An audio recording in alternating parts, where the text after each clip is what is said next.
मधुबन के बाबा, मधुबन के बाबा मुरली वाले, आपका क्या कहना, आपका क्या कहना। ओम शांति।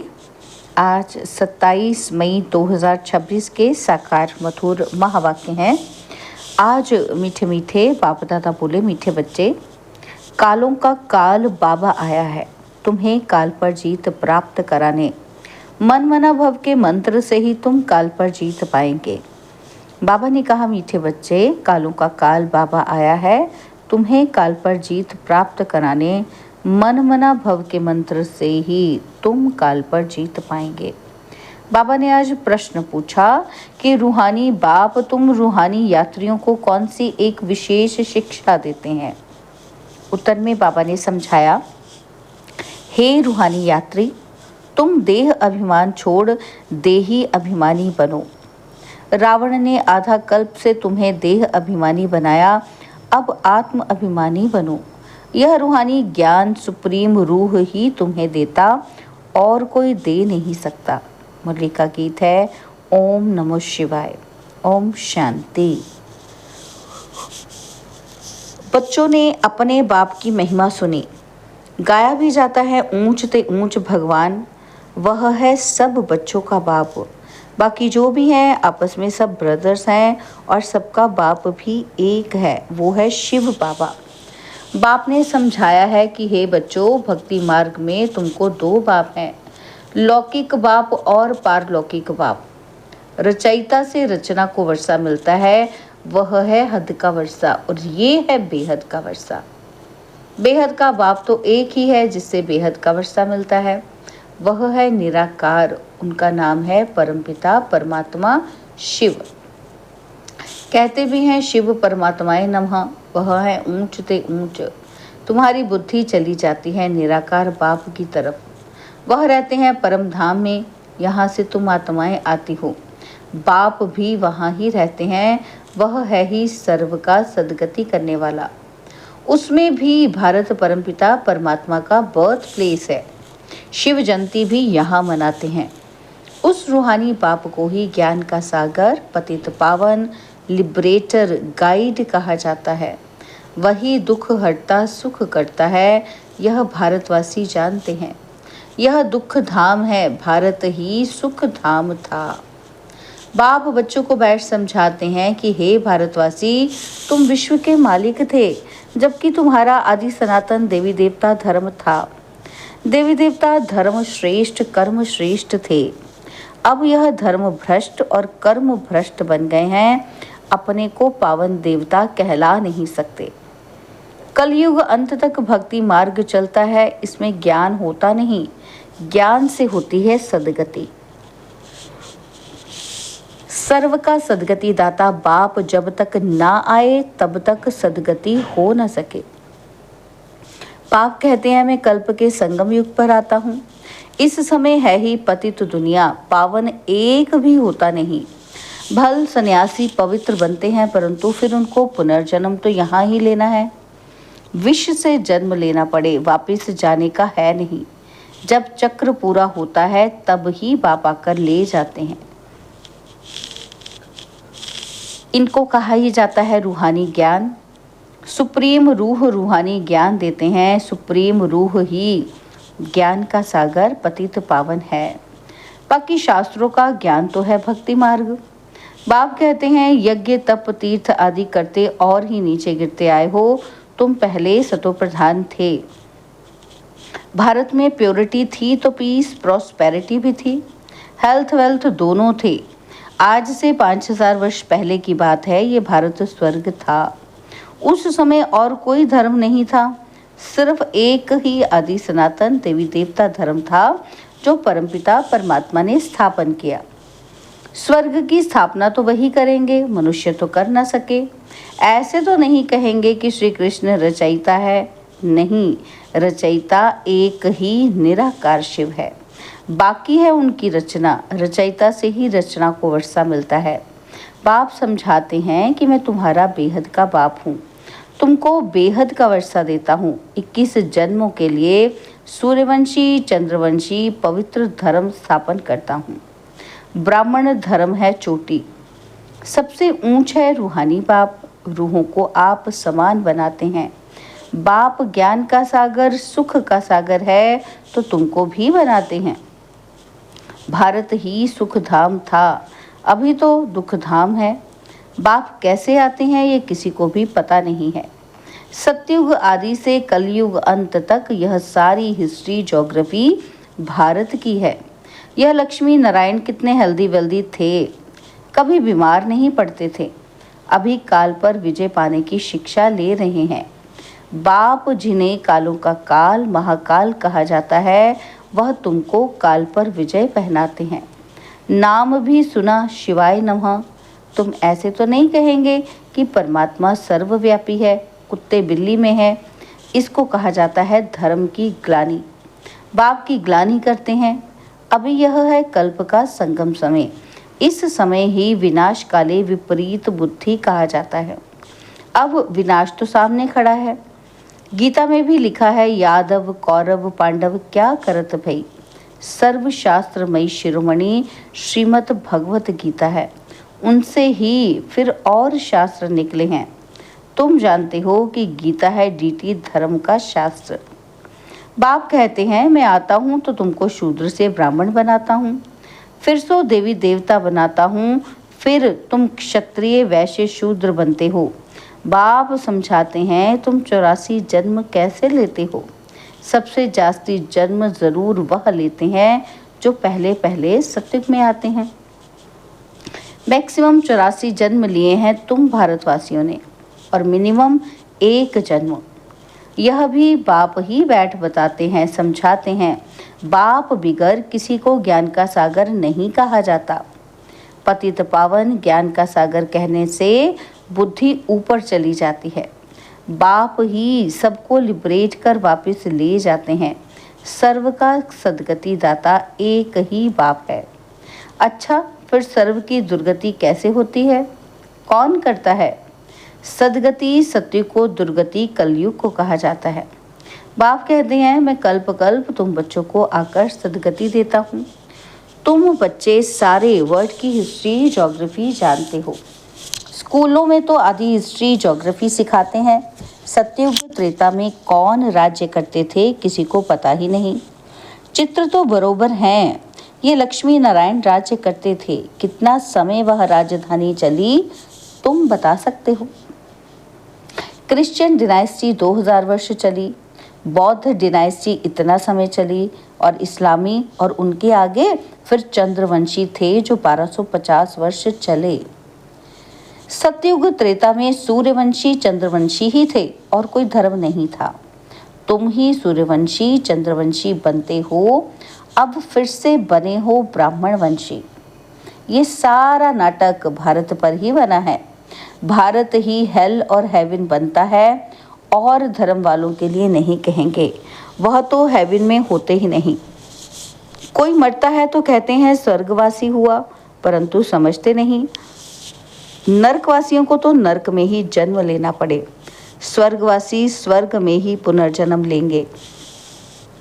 तुम बच्चे समझते हो कि ये लक्ष्मी नारायण स्वर्गवासी थे।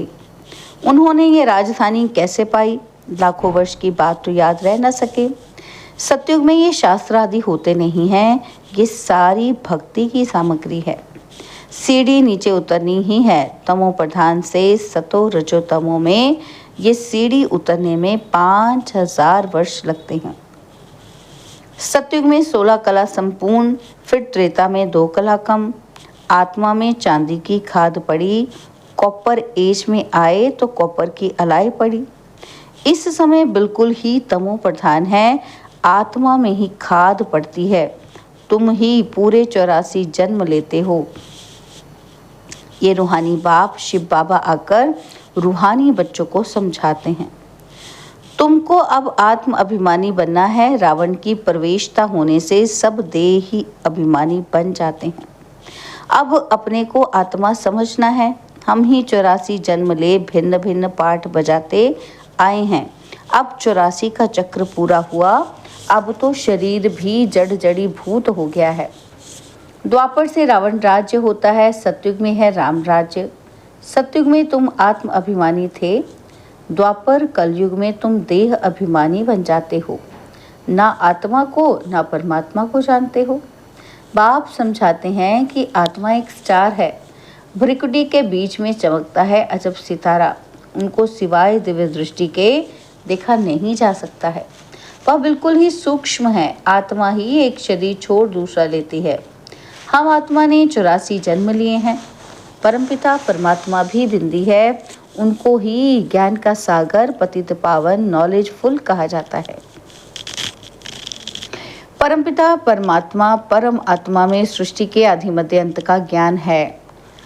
बीज रूप होने के कारण उनको सत्यचित आनंद स्वरूप कहा जाता है। बाप में जो ज्ञान है वह जरूर सुनाना पड़े। यह है स्पिरिचुअल नॉलेज। सब रूहों का बाप आकर रूहों को पढ़ाते हैं। तुमको आत्म अभिमानी बनना है। शिव बाबा हमको पढ़ाते हैं, वही नॉलेजफुल हैं। बाबा ही आकर स्वर्ग की रचना रचते हैं, तुमको स्वर्ग के लायक बनाते हैं। यह सृष्टि चक्र का राज कोई मनुष्य नहीं जानते। बाप को ही न जानने के कारण भारत का ये हाल हुआ है। भारत में प्योरिटी थी तो पीस प्रोस्पेरिटी थी। अभी तो है ही नर्क, फिर कोई स्वर्ग में जा ही कैसे सकते। बिल्कुल ही पत्थर बुद्धि हो गए हैं। बाप कहते हैं मैं बच्चों के लिए कोई तो सौगात ले आऊंगा। तुमको स्वर्ग का मालिक बनाता हूँ। जिन्होंने कल्प पहले वर्षा लिया है वही अब लेंगे। मनुष्य से देवता बनेंगे। वास्तव में प्रजापिता ब्रह्मा के तो सब बच्चे हैं। अब ब्रह्मा द्वारा शिव बाबा रचना रच रहे हैं। ब्रह्मा कुमार कुमारी बनते जाते हैं।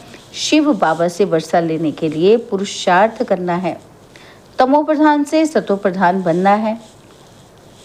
बाप कहते हैं बच्चों, मुझे याद करो तो तुम्हारे सब विकर्म विनाश होंगे।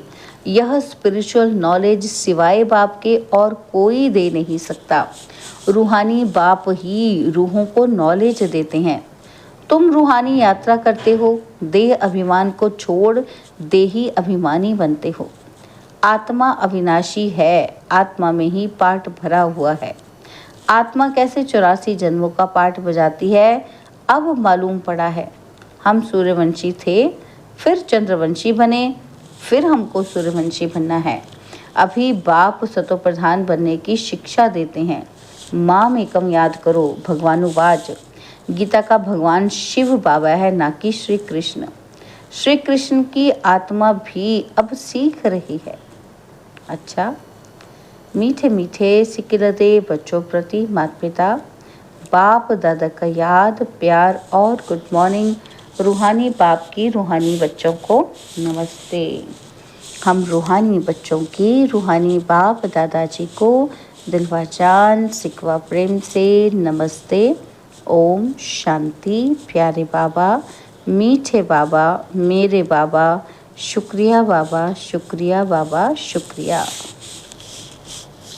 धारणा के लिए मुख्य सार है। पहला पॉइंट है, रूहानी यात्रा करनी और करानी है। स्वयं को सतोप्रधान बनाने के लिए एक बाप को याद करना है।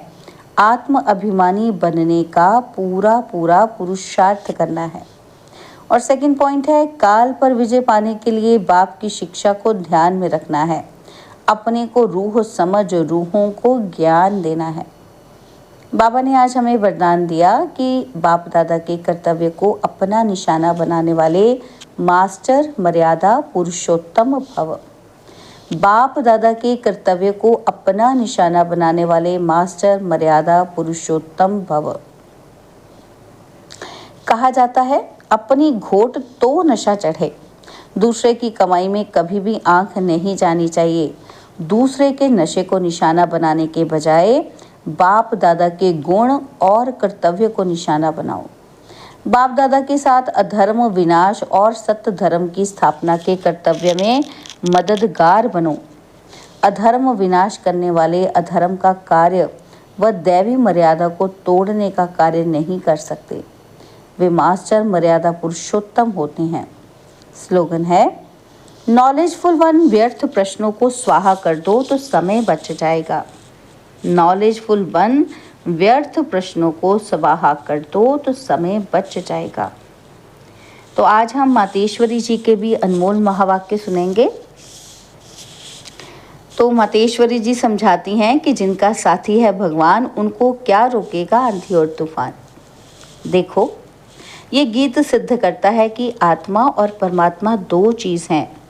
ना ईश्वर सर्वव्यापी है, क्योंकि जिसका साथी है ईश्वर, वो हाजिर होते हुए फिर भी सृष्टि में इतना दुख क्यों?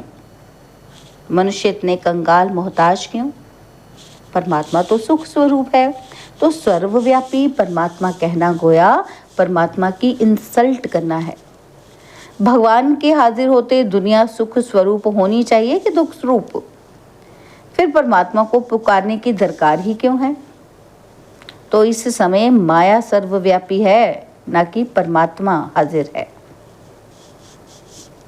परमात्मा सिर्फ एक बार संगम पर आता है, तब उनको हाजिर नाजिर कह सकते हैं। बाकी उनकी याद सबके दिलों में जरूर व्यापक है। शरीर को चलाने वाली शक्ति तो हर एक में भिन्न भिन्न संस्कार वाली आत्मा है, ना कि परमात्मा है। अब विचार करना है कि परमात्मा का साथ क्यों लिया है। इस माया के आंधी और तूफान से पार होने के लिए तो जरूर कोई माया का तूफान है, जिससे पार होने के लिए उस परमात्मा का साथ हम आत्माएं मांगती हैं। अगर वो हाजिर होता है तो ना माया की उलझन होती, ना उनका साथ लेने के लिए याद करना पड़ता, है ना। अगर हाजिर होता तो देखो मातेश्वरी जी ने कितना अच्छा समझाया कि अगर वो हाजिर होता तो ना माया की उलझन होती, ना ही उनका साथ लेने के लिए उनको याद करना पड़ता। तो हम आत्माओं और परमात्मा दोनों का खेल इस पार्ट में है। तो जब परमात्मा आता है तो उनका पूरा साथ ले, उनका हो जाना है, तब ही माया के तूफान से छूट पाएंगे। भल वो सबका सुखदाता है, परंतु जो प्रैक्टिकल में उनका सहारा लेते हैं उन्हों को ही साथ मिलता है। तो उन बच्चों को फिर एक्स्ट्रा प्राप्ति होती है। भल वो दुनिया के अंदर आए उपस्थित हुआ है, परंतु ओहो आश्चर्यवत, दुनिया इनको ना जानने के कारण इनका साथ नहीं लेती है। अगर इनका पूरा साथ पकड़ लें तो मदद देने में मशहूर है। कहते हैं एक कदम तुम आगे बढ़ो तो 10 कदम आगे आएंगे। तो वो संपूर्ण वर्षा देते हैं जिसमें कोई अपूर्णता नहीं होती। अच्छा, रूहानी बच्चों की ओर से रूहानी बाप दादाजी को दिलवा चांद सिकवा प्रेम से नमस्ते, ओम शांति। तो बाबा के अव्यक्त इशारे भी सुनेंगे। बाबा क्या कह रहे हैं? सदा अचल अडोल एक रस स्थिति का अनुभव करो। तो कोई भी संकल्प आए तो ऊपर देकर स्वयं निरसंकल्प होते जाओ। विचार देना, इशारा देना ये दूसरी बात है, और हलचल में आना ये दूसरी बात है। तो सदा एक रस संकल्प दिया और निरसंकल्प बने। सदा ध्यान रहे कि मुझे कर्मेंद्रिय जीत बनना है। कोई एक कर्मेंद्रिय की आकर्षण भी एक बाप का बनना नहीं देगी, एक रस स्थिति में स्थित होने नहीं देगी। अच्छा, ओम शांति। आप सभी भाई बहनों ने बाबा की सुंदर मुरली सुनी, मम्मा का मंथन सुना। तो अब बारी आपकी है। आपको इस मुरली से कौन सी पॉइंट बहुत स्ट्रांगली समझ में आई, जिसका मंथन आपने किया, उसको कमेंट बॉक्स में ज़रूर लिखेंगे, ताकि ये ईश्वरीय सेवा हो सके, आपके मंथन से अन्यों को लाभ मिल सके। अच्छा, ओम शांति।